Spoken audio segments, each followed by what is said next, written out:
Gaixo, Maitane Kurtxaga naiz, eta bideo honetan 5. bidalketaren azalpena egingo dut, ikasleen elkarlanaren evidentziatzea. 6 atazari dagokionez, bilaketak lantzeko orduan, landuko dugun gaitasuna informazio eta datu alfabetatzea lehenengo gaitasuna izango da, gaitasun digitala, eta bat informazioa aniatu bilatu eta iragaztea puntuko maila ertaina izango da lortu beharko duten ikasleek. Hau 4. urratsean landuko dut informazio lortu eta antolatu urratsean, eta evidentziak izango dira bilaketa iturrien zerrendatza eta lortutako informazioaren taldeko aurkezpena. Hau, Canva erabiliz egin dezaketena. Jardure izango da taldeka bilatza desberdinetan informazioa biltzea. Ikusi egun selekzio tresna aurreratua zain, Photoshopen programan aurkitzaketen beste selekzio tresna aurreratuak zerrendatzeko. Orduan ibili beharko dituzte hitz jakoak, garrantzitsua izango da ortografia zuzena erabiltzea, eta bilaketa funtzio aurreratuak baliatzea. Behin informazioa bilduta, aurkezpen batean beharko dute, eta erabiliko dituzten tresna eta erabiliko dituen tresna eta baliabideak izango dira Zinproko modela, Canva ere baliatuko dute ikasleek aurkezpenak egiteko, eta utziko diet ere Adobe Creative Cloudek daukan Photoshop ataleko formakuntza atalera sarbidea hori izango dute lagungarri bilaketa hau egiteko orduan. Jokabide arauei dagokienez, landuko dugun gaitasuna komunikazio eta lankidetza etiketak izango da, maila ertainean, sareko etiketako arauak erregelak ulertzen ditut eta nire esparru personalean aplikatzeko gai naiz. 5. urratsean proposatzen dut, proposamenak sortzeko urratsa hasieran zehaztu beharreko jokabide arauak. Bertan, jokabide arau hauek markatuta egon daitezen. Proposamena sortu aurretik. Evidentzia mota izango da aurkezpen bat ere Canva erabiliz egingo dutena, eta jarduera dinamika bat planteatuko dut taldeka, jokabide arauek definitzeko, arau zerrenda hau ikasturtean zehar aplikatzea izango da helburua. Orduan, fase ezberdinak izango ditu dinamikak, sentsibilizazioa fase bat edukiko dugu hasieran, erabilera desegokiak zerrendatuko dituzte ondoren, eta gero taldeka ateratako ondorioen aurkezpen bat egin beharko dute. Orduan, aurkezpen honetarako Canva baliatuko dute,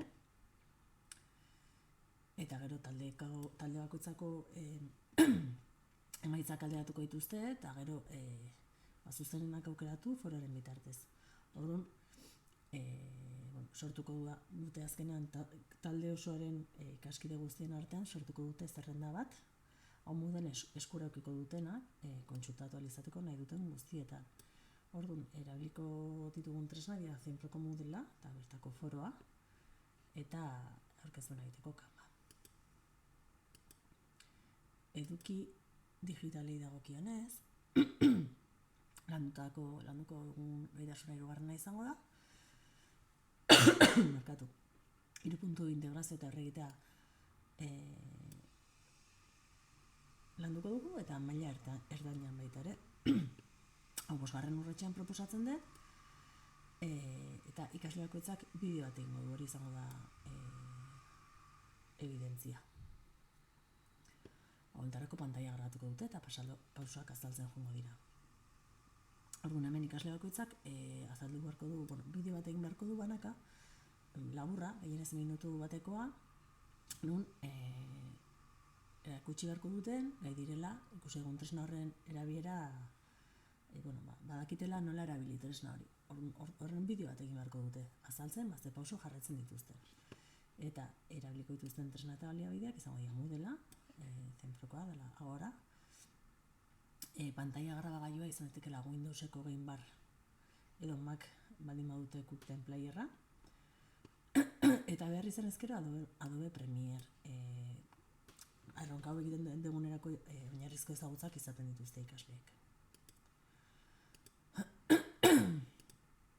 Erabilpanari dagokionez, segurtasun gaitasun digitala landuko dugu, 4.2 datu pertsonalen babesa dena, eta haure maila ertainean landuko dugu. Eduki hau planteatzen dut lehenengo urratsean, ez? Erronka aurkeztean, iruditzen ze garrantzitsua dela hasieratikan ikaslek argi izatea zenbait ezagupen, erabilpen arduratsuaren inguruan, eta pixkat argi edukitzea zenbait kontzeptu aurrera eramateko erronka guztia. Eta egin beharko dutena da infografia bat. Planteatuko dugu erronkako lehenengo urratsean jarduera bat, jarduera hau taldeka izango da, markatu, eta aztertu beharko dute teknologia digitalen gaizki erabiltzeak izan ditzakeen ondorioak, eta hontaz jabetu beharko dira. Orduan adibidez, jarriko dugu pertsona ditu bat, hitzaldi bat emango diena eta bertan informazioa jasoko dute, ero taldeka berrinbestemen bat egingo dute, eta zerrendatuko dituzte bai deia nagusiak. Orduan, denen artean hausnarketa egin ondoren, partekatuko dute gainontzeko taldeekin izan dituzten hausnarketa hau, eta gero talde guztiaren artean, ikaskide talde guztien artean, ingo dugu hausnarketa bat, eta ateako da dekalogo bat, helburu izango da dekalogo bat sortzea, dituko diona teknologia digitalen erabilera sortsu eta kontzientzia izateko gomendioak.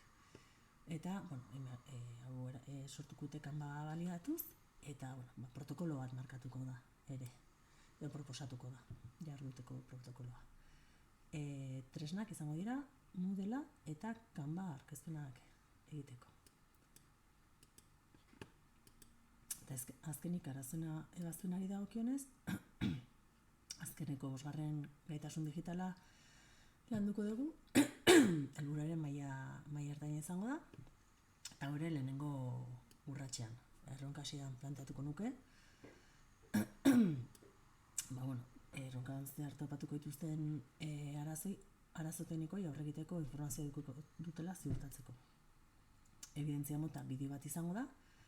Orduan, lehenik eta behin ikasgelan denen artean ohikoak diren arazoak identifikatuko ditugu.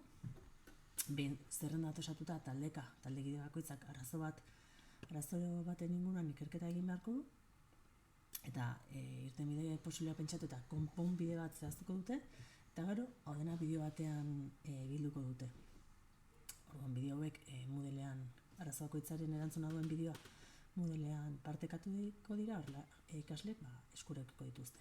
Orduan, beharko dituzten tresnak izango dira Moodlea, pantalla grabagailuak bai Windows edo Macekoak, eta kasu honetan ere behar izan ezkero Premiere erabiliko lukete.